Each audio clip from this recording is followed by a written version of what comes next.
La plupart des jeux vidéo, comme les films, ont pour but d'immiscer des émotions dans l'esprit du joueur ou du spectateur, afin de leur faire avoir un ressenti. La joie, la tristesse, le dégoût, la colère, la surprise et la peur.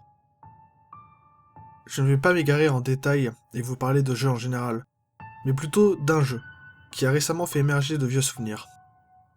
Des souvenirs si enfouis que, durant plus de 10 ans, je ne m'en souvenais même pas.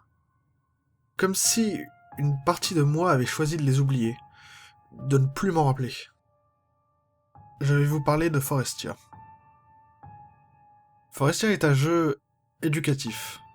Il a pour but d'éveiller la curiosité et l'envie de découverte chez l'enfant, essentiellement sur la faune et la flore.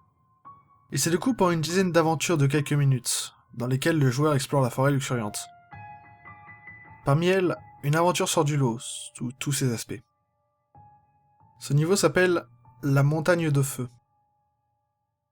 Certaines personnes se souviendront peut-être de ce niveau plus qu'un autre, pour sa particularité à être diamétralement différent du reste du jeu.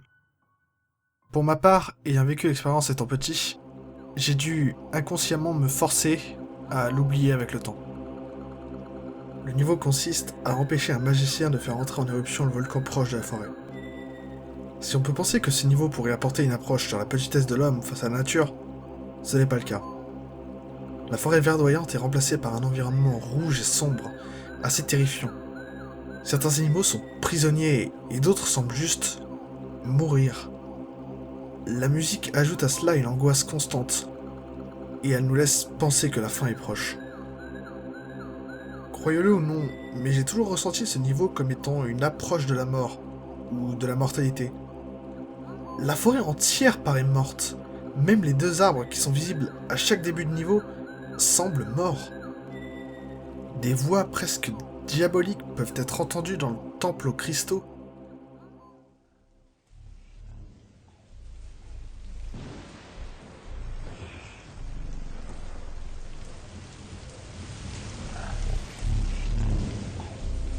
Et même les âmes de certains animaux quittent leur corps.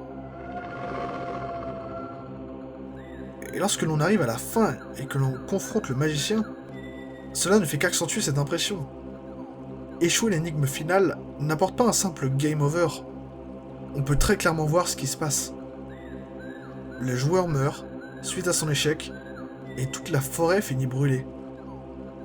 Encore à ce jour, j'ai parfois du mal à me demander ce qui a bien pu se passer chez les développeurs pour mettre en place une idée aussi décalée du reste du jeu.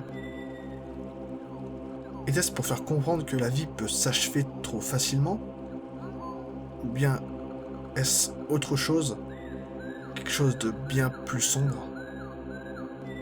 Quoi qu'il en soit, il s'agit d'un jeu pour enfants. Et en y repensant aujourd'hui, j'en ai de nouveau des frissons.